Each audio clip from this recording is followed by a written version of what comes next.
जय श्री राम दोस्तों आज हम इस कहानी में जानेंगे कि किस राक्षस ने राम सेतु को तोड़ा था और क्यों श्री राम दोबारा लंका गए थे।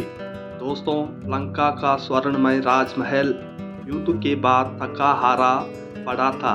रावण के वध के पश्चात विभीषण को राजा बनाया गया था। अशोक वाटिका में पेड़ फिर हरे भरे होने लगे थे, लेकिन पुरानी पीड़ाएं अभी भी लंका की हवा में तैरती थी।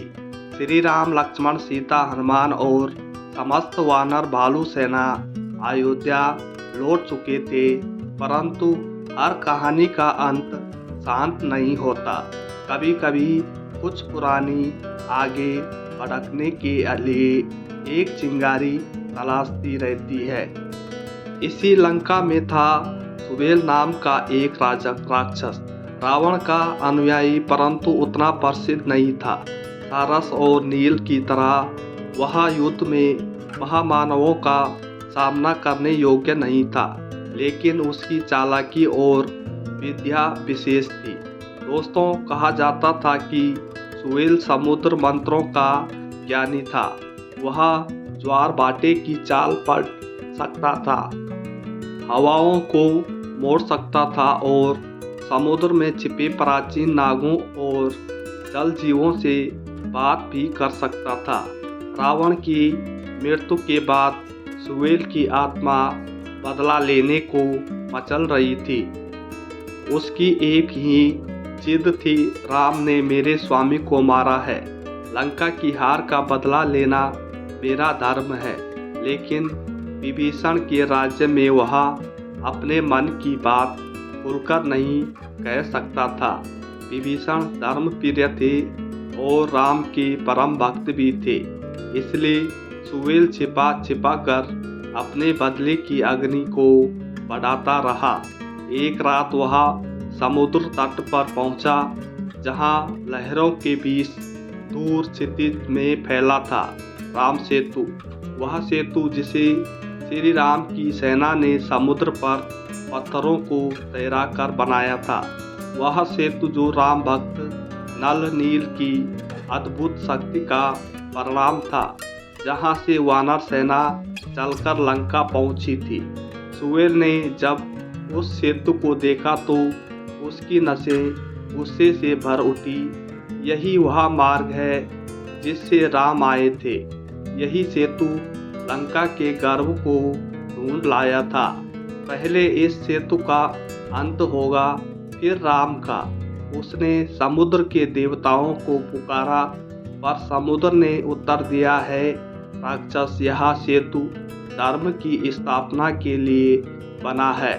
यह मैं स्वयं राम की आज्ञा से उठा था। अधर्म के लिए मैं तुम्हारी सहायता कभी नहीं करूँगा। पर सुबेल तो जादू विद्या का मास्टर था। उसने समुद्र का सहारा न लेते हुए समुद्र के नीचे रहने वाले दैत्य जाति को बुलाया। विशालकाय सर्पमुख जल राक्षसों को, उनमें सबसे शक्तिशाली था महाबली जल दैत्य मकरासुर। मकरासुर का शरीर मकर जैसा, आंखें रक्त जैसी और हाथ लोहे जैसे थे।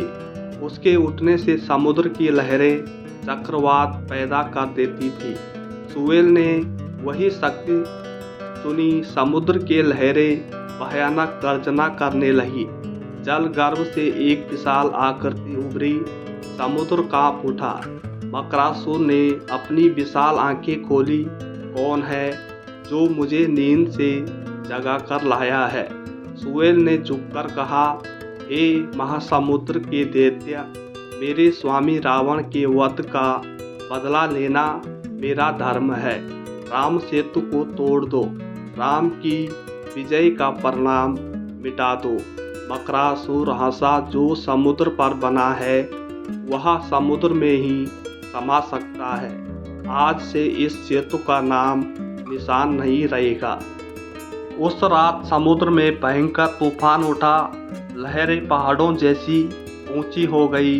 मकरासुर अपने विशाल शरीर को लेकर राम सेतु के नीचे पहुंचा। उसने अपनी ताकत से सेतु के पत्थरों को हिला दिया।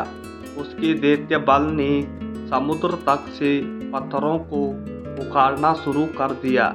ज्वार उग्र हो गया और कई हिस्सों में राम सेतु टूटने लगा। सुबह होते होते राम सेतु का विशाल भाग समुद्र में समा चुका था। सुहेल की आंखों में पागलपन का नृत्य था। राम, अब तू इस धरती पर कहीं से भी लंका नहीं आ सकता। अब बदला पूरा होगा। पर सुहेल नहीं जानता था धर्म के मार्ग में आने वाली कोई भी बाधा अधिक देर तक टिक नहीं सकती।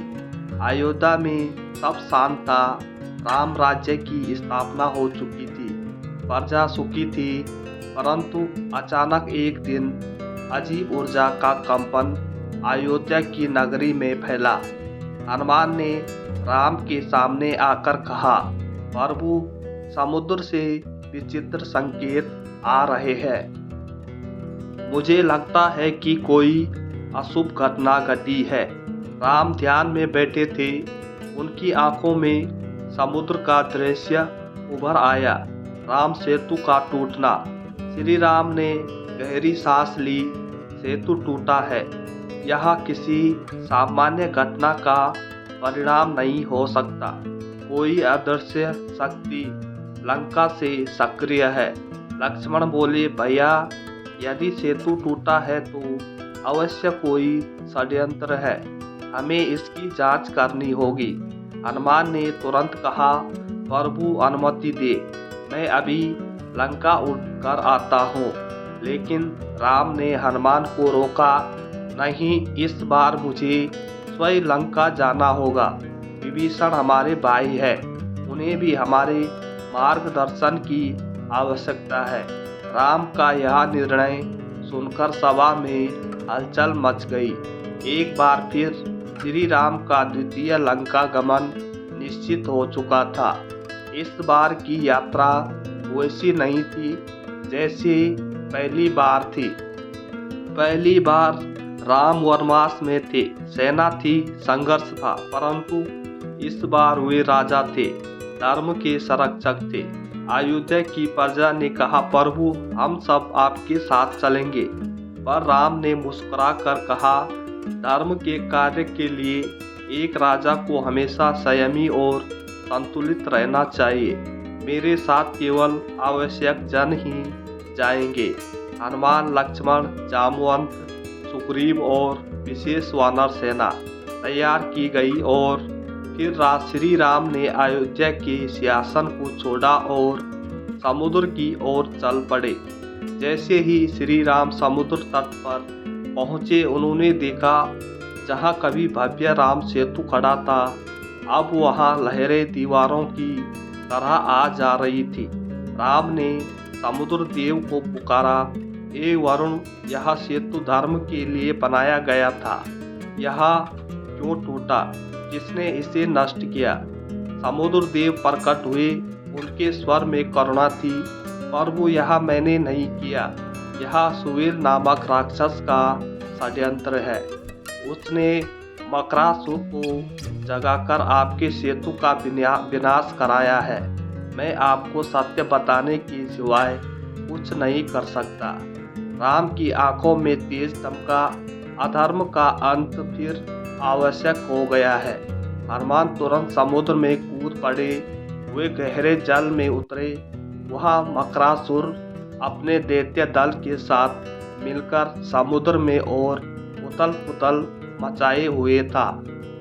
हनुमान ने कहा, अरे दुष्ट, तूने राम सेतु को तोड़ने की चेष्टा कैसे की?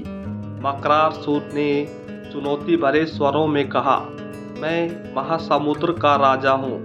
राम सेतु ने मेरे क्षेत्र को बांट दिया था। मैं उसे नष्ट कर सकता हूँ। हनुमान ने अपनी गदा घुमाई। जल में भी उसका वेग बिजली सा था। और फिर शुरू हुआ महान युद्ध।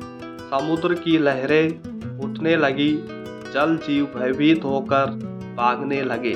मगर मकरासुर बहुत शक्तिशाली था। उसका शरीर लोहे जैसा, उसकी शक्ति अमोघ थी। अंततः हनुमान ने उसे पास में बांधा और समुद्र के ऊपर खींच लाया, राम के सामने पटक दिया। राम ने अपने धनुष पर बाण चढ़ाया। हे मकरासुर, तूने धर्म के मार्ग में बाधा डाली है, अब तेरा अंत सुनिश्चित है। मकरासुर कांप उठा, प्रभु मुझे क्षमा करे, मुझे सुहेल ने भयभीत किया था, परंतु राम के बाण से निकली अग्नि ने उसे भस्म कर दिया। समुद्र शांत हो गया।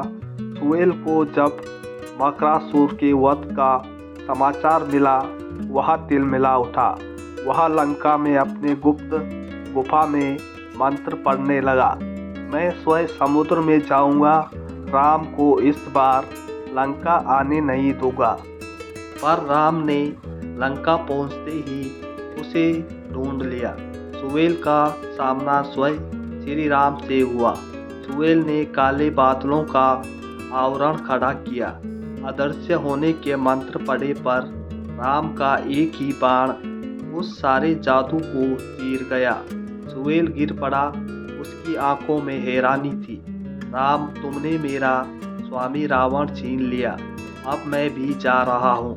राम ने गंभीर स्वर में कहा, सुहेल, रावण ने अपने कर्मों का फल पाया था, तुमने भी अधर्म चुना, अधर्म का अंत ही उसका उचित फल है। और सुहेल वहीं नष्ट हो गया। विभीषण राम के चरणों में गिर पड़े, प्रभु, यह सब मेरी उपेक्षा से हुआ। सुहेल को मैं नहीं पहचान पाया, लंका की रक्षा में भूल हुई है।